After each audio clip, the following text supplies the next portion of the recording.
ఈరోజే ఆషాఢమాస స్కంద పంచమి. ప్రతి మాసంలోనూ శుక్లపక్షంలో వచ్చే పంచమి రోజు శ్రీ సుబ్రహ్మణ్యుడికి అంకితం చేయబడింది.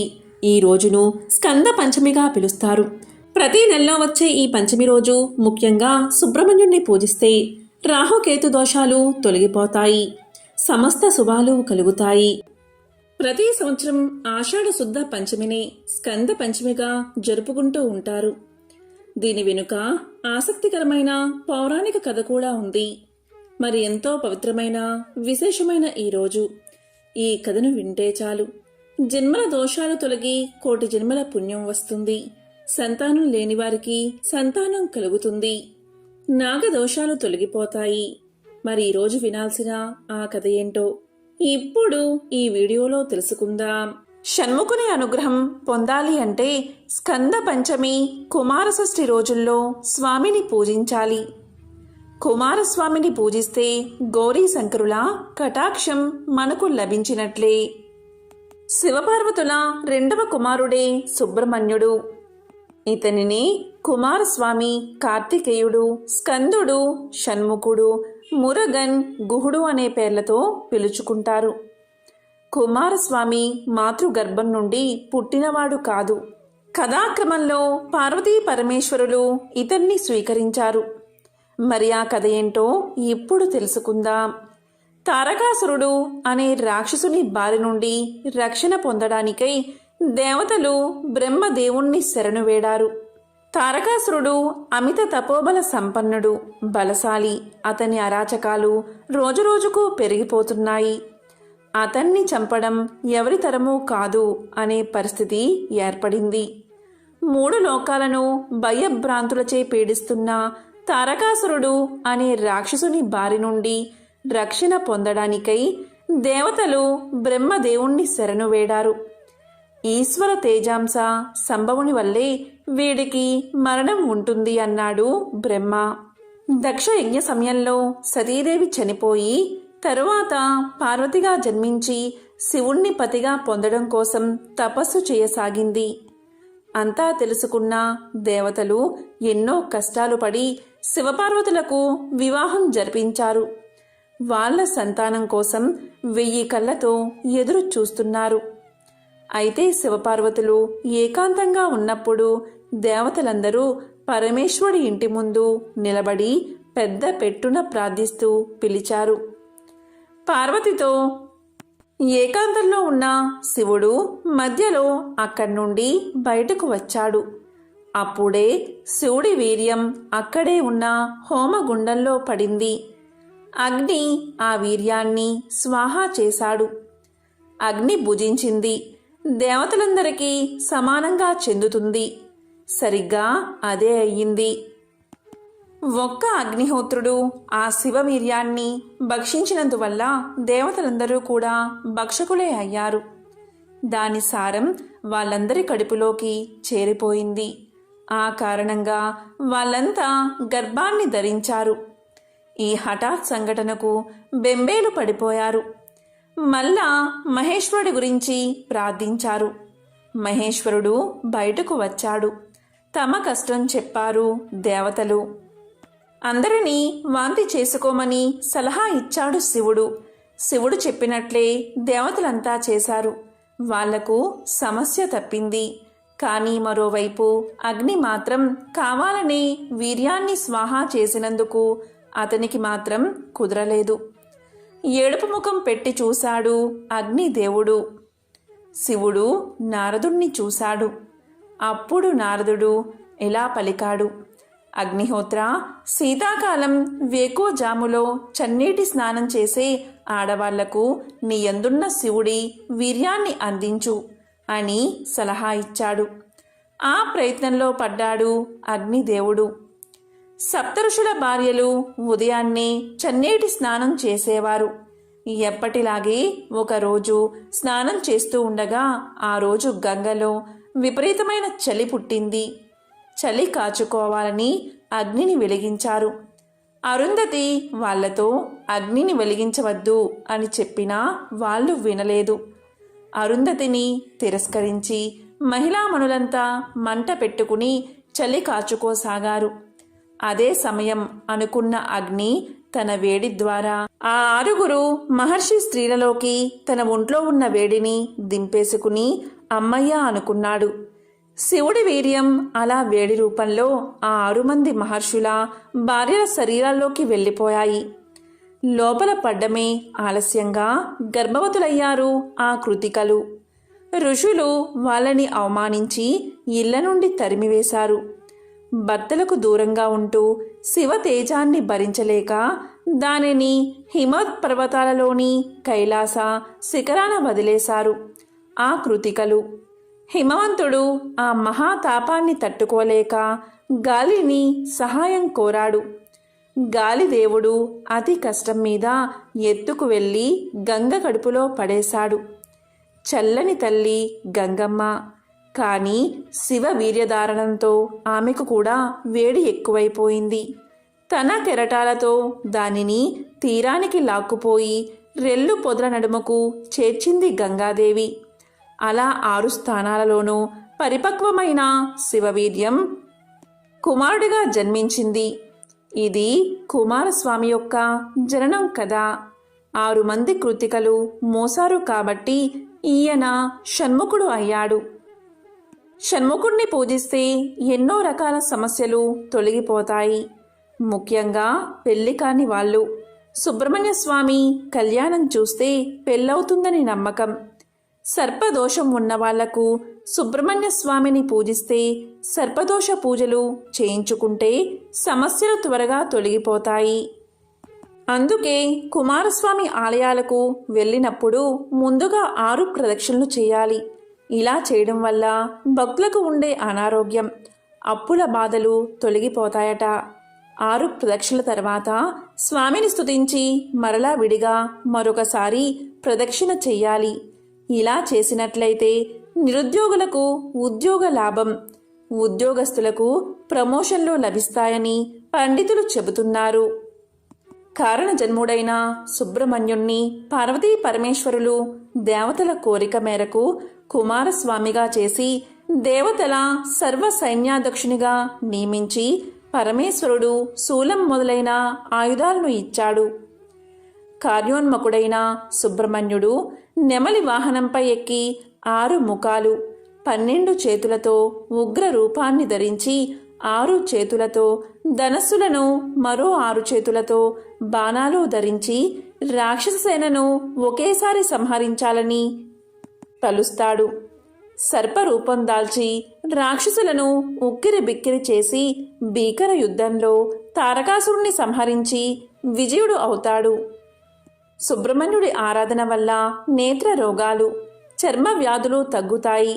పెళ్లి కాని వారికి వివాహం జరిగి సత్సంతాన సౌభాగ్యం కలిగి ఆయురారోగ్య ఐశ్వర్యాలతో వర్ధిల్లుతారని భక్తుల విశ్వాసం.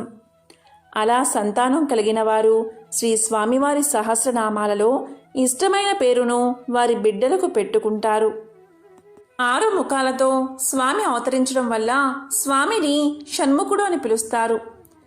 మొదటి ముఖం ఎందుకు అంటే మయూర వాహనాన్ని అధిరోహించి కేలీ విలాసాన్ని ప్రదర్శించే ముఖం.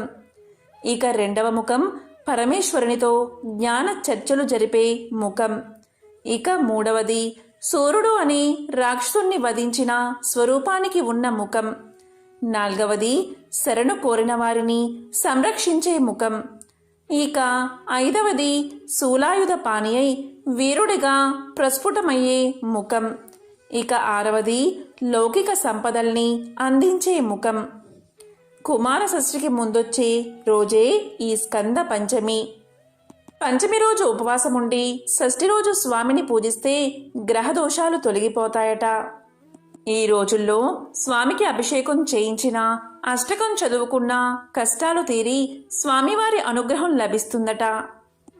శరవణ అనే తటాకం నుండి ఉద్భవించిన కారణంగా స్వామికి శరవణ భవ అనే నామం వచ్చింది. ఇంతలో గంగమ్మ కూడా వచ్చి కొంతసేపు శివతేజాన్ని మోసింది కాబట్టి స్వామికి గాంగేయుడు అనే నామం వచ్చింది. అలాగే అగ్నిదేవుడు కూడా ముయ్యడంతో స్వామికి వహ్ని గర్భ, అగ్ని సంభవ అనే నామాలు కూడా వచ్చాయి. దేవతలను రక్షించడానికి శివుడి నుండి స్ఖలనమై వచ్చాడు కాబట్టి స్వామికి స్కంద అనే పేరు వచ్చింది. అలాగే క్రౌంచ పర్వతాన్ని భేదించడం వల్ల క్రౌంచదారుడు అనే పేరు వచ్చింది. సరే, ఇంతమందికి పుత్రుడయ్యాడు. మరి మన జగన్మాత పార్వతీమాతకి సుబ్రహ్మణ్యుడు ఎలా పుత్రుడయ్యాడు అని అడిగితే, త్రిపుర రహస్యంలో మహత్య ఖండంలో బ్రహ్మగారి మానసపుత్రుడైన సనత్ కుమారుడే సుబ్రహ్మణ్యుడిగా వచ్చాడని చెప్పబడింది. మరి ఆ కథ ఏంటి అంటే, ఒకరోజు సనత్ కుమారుడు తపస్సు చేసుకుంటూ ఉండగా శివపార్వతులు ఆయన తపస్సుకు మెచ్చి ప్రత్యక్షమవుతారు. నీకు వరం ఇస్తాము, కోరుకోమంటాడు శివుడు.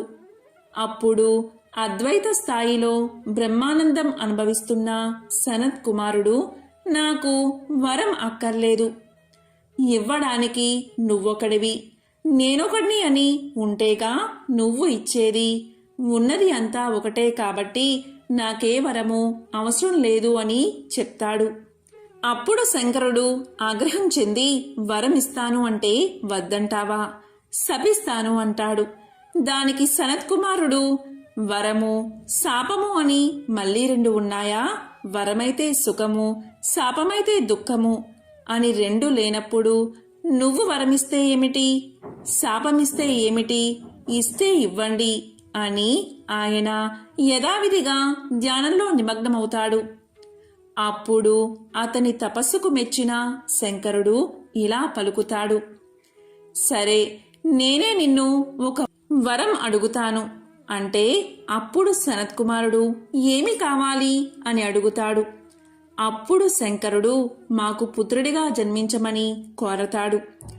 దానికి సనత్ కుమారుడు శంకరుడితో ఇలా పలుకుతాడు, నేను నీకు మాత్రమే కుమారుడిగా వస్తాను అని చెప్తాడు. ఇదంతా వింటున్న పార్వతీ అమ్మవారు ఒక్కసారి ఉలిక్కిపడి, ఇదేమిటి, శంకరుడి పుత్రుడిగా వస్తానడం ఏమిటి, నీకు మాత్రమే అని అంటున్నావు అని అడగగా సనత్ కుమారుడు ఇలా చెప్తాడు, శివుడు వరం అడిగితే అవునన్నాను కాని కోరి కోరి మళ్ళీ గర్భవాసం చేసి యోని సంభవుడిగా రానమ్మా, నన్ను క్షమించు అని చెప్తాడు. నీ కోరిక నెరవేరడానికి ఒకనాడు నీవు మోహిని అవతారంలో ఉన్నప్పుడు కైలాస పర్వత సమీపంలో జలరూపంలో నీ అవతారం ముగించావు. ఆ జలం ఎక్కడైతే ఉందో అదే తటాకం నుండి నేను ఉద్భవిస్తాను. కాబట్టి నేను నీకు కూడా కుమారుణ్ణే అని చెప్పి నమస్కరిస్తాడు సనత్ కుమారుడు. ఈ విధంగా స్వామి పార్వతీదేవికి కూడా కుమారుడు అయ్యాడు. ఇక సుబ్రహ్మణ్యుడు అనే నామం ఎలా వచ్చింది అంటే, ఒకనాడు బ్రహ్మగారికి మరియు పరమశివునికి కూడా ప్రణవార్థం బోధించినవాడు కాబట్టి. సుబ్రహ్మణ్య అంటే బ్రహ్మజ్ఞాని అని అర్థం. అంతేకాదు, పుత్రాదిచ్చేత్ పరాజయమని చెప్పినట్లుగా శంకరుడు కుమారుడి నుండి ప్రణవార్థం విన్నాడు కాబట్టి శివగురు లేదా స్వామినాథ అనే నామాలు కూడా ఉన్నాయి. కుమారస్వామి శిష్యుల్లో అగస్త్య మహాముని ఒకరు. పూర్వం దేవదానవ యుద్ధంలో చాలామంది దానవులు చనిపోయాక వారిలో ఒకడైన ఇడుంబున్ అనే రాక్షసుడు బతికి తన అసుర గణాలను వదిలి అగస్త్యుని శిష్యునిగా కూడా మారతాడు. అయితే ఇదంబుడులోని రాక్షస భావాలను పూర్తిగా తొలగించాలని భావిస్తాడు అగస్త్యుడు.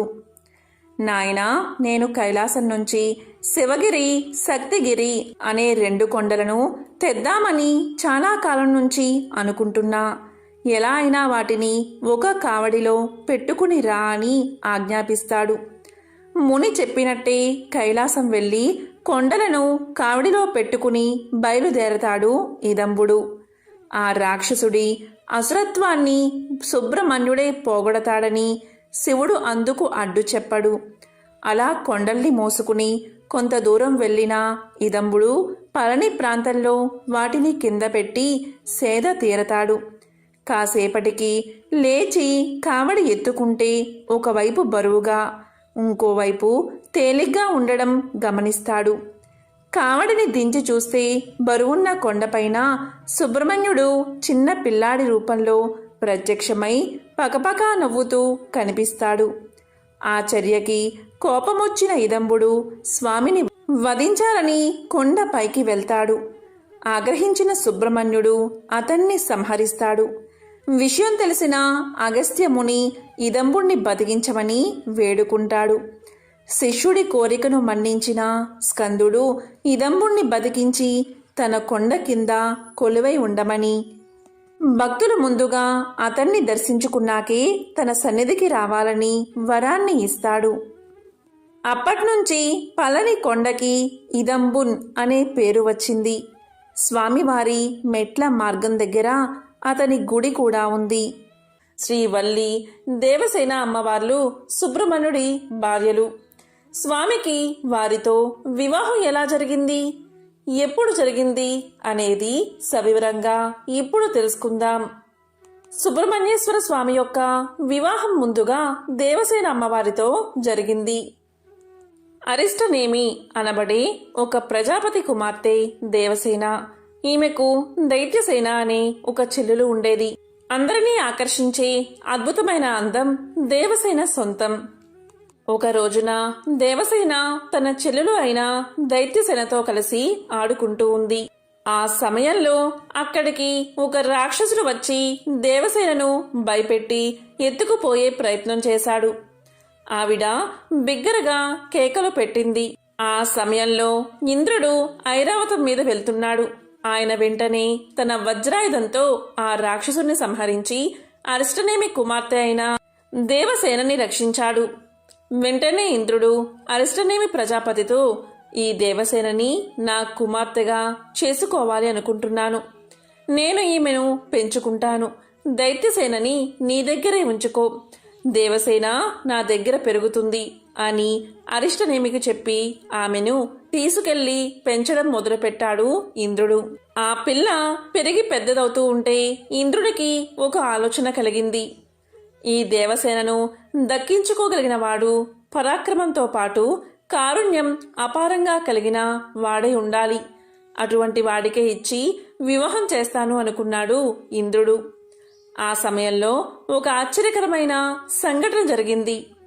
తారకాసురుడి మరణం తర్వాత తారకాసురుడి తమ్ముడు అయిన శూరపద్ముడు ఆ శూరపద్ముని సంహారం కూడా కుమారస్వామి చేశాడు. తన కుమార్తెకు అలాంటి వాడికే ఇచ్చి వివాహం చెయ్యాలి అనుకున్నాడు ఇంద్రుడు.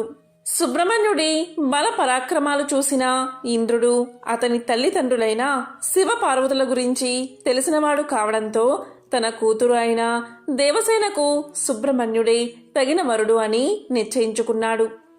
ఇంద్రుడు వెంటనే సుబ్రహ్మణ్యుడి దగ్గరికి వెళ్లి దేవసేనతో వివాహం గురించి అతని అభిప్రాయాన్ని అడిగి అదేవిధంగా శివపార్వతుల నుంచి అంగీకారం తీసుకుని తన పెంపుడు కూతురు అయిన దేవసేనను సుబ్రహ్మణ్యుడికిచ్చి వివాహం చేశాడు. స్వర్గాధిపతి అయిన ఇంద్రుడు తన కూతురు అయిన దేవసేనను సుబ్రహ్మణ్య స్వామికి వివాహం చేసినప్పుడు అల్లుడికి ఐరావతాన్ని బహుమతిగా ఇచ్చాట. ఐరావతం ఇంద్రలోకం నుంచి వెళ్లిపోయినప్పటి నుంచి ఇంద్రుడి సంపద తరిగిపోసాగిందట. ఇది గమనించిన సుబ్రహ్మణ్యుడు ఇంద్రుడికి తిరిగి ఐరావతాన్ని ఇవ్వబోయాడు. కాని ఇంద్రుడు బహుమతిని వెనక్కి తీసుకోవడానికి నిరాకరించాడట. ఐరావతాన్ని ఇంద్రలోకం వైపు తిరిగి ఉండేటట్లు ఉంచమని మాత్రం కోరతాడు ఇంద్రుడు. దానితో ఇంద్రలోకం తిరిగి కలకల్లాడింది అని పురాణ కథలు చెబుతున్నాయి.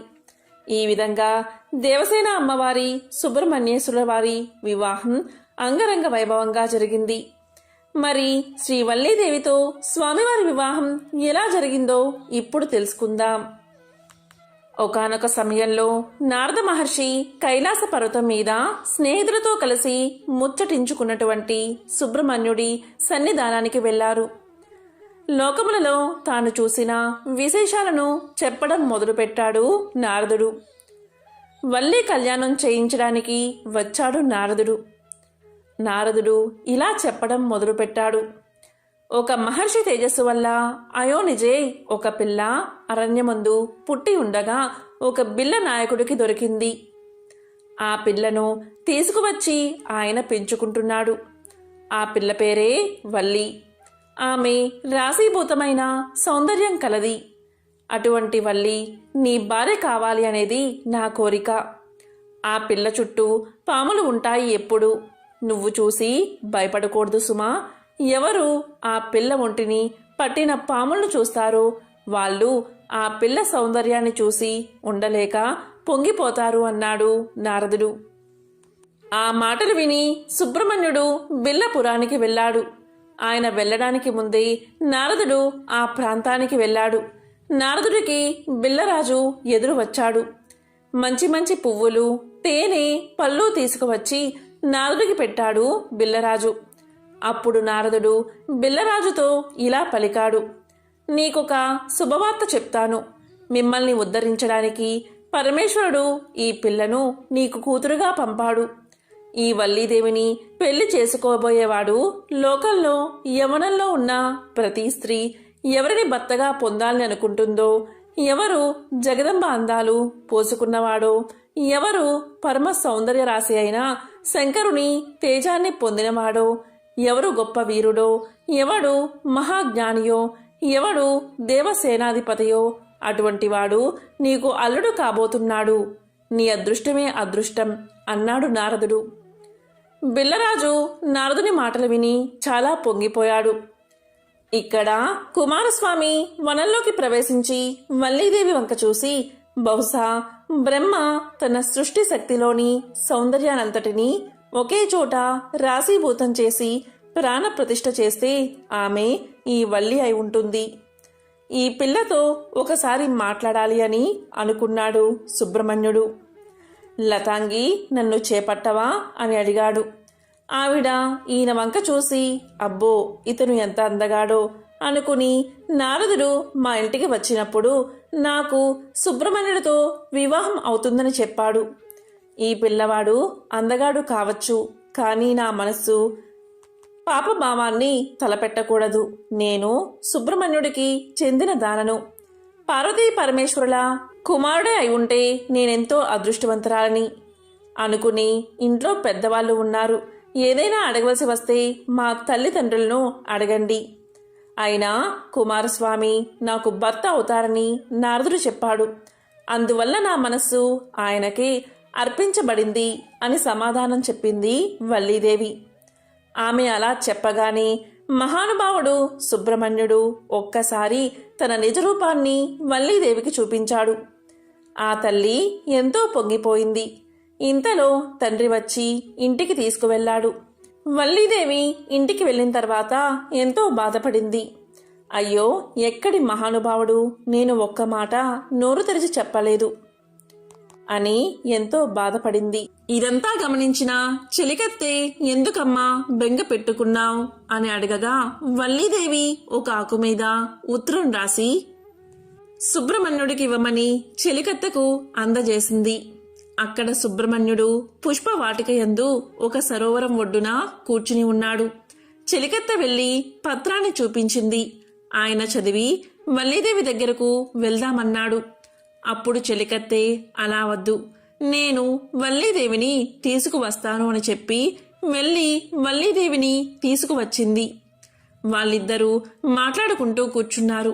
ఈలోగా తెల్లారిపోయింది.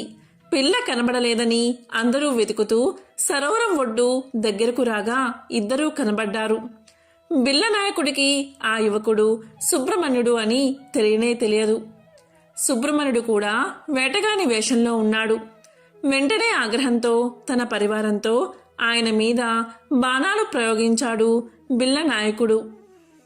ఈ సంఘటనకు సుబ్రహ్మణ్యుడు పేలగా నవ్వుతూ వాటన్నిటినీ స్వీకరించి వల్లీదేవి వంక చూసి వారి మీద సమ్మోహాస్త్రాన్ని ప్రయోగించాడు. అందరూ కిందపడి స్పృహ తప్పిపోయారు. అప్పుడు వల్లీదేవి తన వాళ్ళందరూ పడిపోయారని ఎంతో ఏడ్చింది. అప్పుడు స్వామివారు అనుగ్రహించేసరికి మరలా వారందరికీ స్పృహ వచ్చి లేచారు. వారు లేచి చూసేసరికి శూలం పట్టుకుని నెమలి వాహనం మీద వల్లీదేవితో కలిసి కూర్చున్న సుబ్రహ్మణ్యుడు సాక్షాత్కరించాడు. ఆ బిల్లులందరూ నేల మీద పడి సుబ్రహ్మణ్యుడికి సాష్టాంగ నమస్కారం చేసి పొంగిపోయారు. నారదుడు దేవసేనతో పార్వతీ పరమేశ్వరులతో అక్కడకు వచ్చాడు. నేనెంత భాగ్యవంతురాలినో కదా అనుకుని వల్లీదేవి పార్వతీ పరమేశ్వరులకు నమస్కారం చేసింది. అప్పుడు సంతోషంగా పార్వతీ పరమేశ్వరులతో దేవసేనతో కలిసి ఏ అరమరికలు లేకుండా ఆనాటి నుండి ఈనాటి వరకు భక్తుల కోర్కెలు అనుగ్రహించడానికి సుబ్రహ్మణ్య స్వామివారు తిరుత్తనియందు వెలసి ఉన్నారు. ఈ విధంగా వల్లీదేవి సుబ్రహ్మణ్యుల వివాహం జరిగింది. సుబ్రహ్మణ్యేశ్వర స్వామిని పూజిస్తే పాపాలన్నీ దగ్ధమైపోతాయి, వంశాభివృద్ధి జరుగుతుంది. ఎంతో పవిత్రమైన విశేషమైన ఈ రోజు ఈ కథను విన్నా, చదివినా, చెప్పినా, వినిపించినా జన్మల పాపాలు తొలగి కోటి జన్మల పుణ్యం వస్తుంది. సకల శుభాలు కలుగుతాయి. ఓం నమః శివాయ. ఓం నమో నారాయణాయ. ఓం కుమారస్వామినే నమః. ఓం శరణభవ.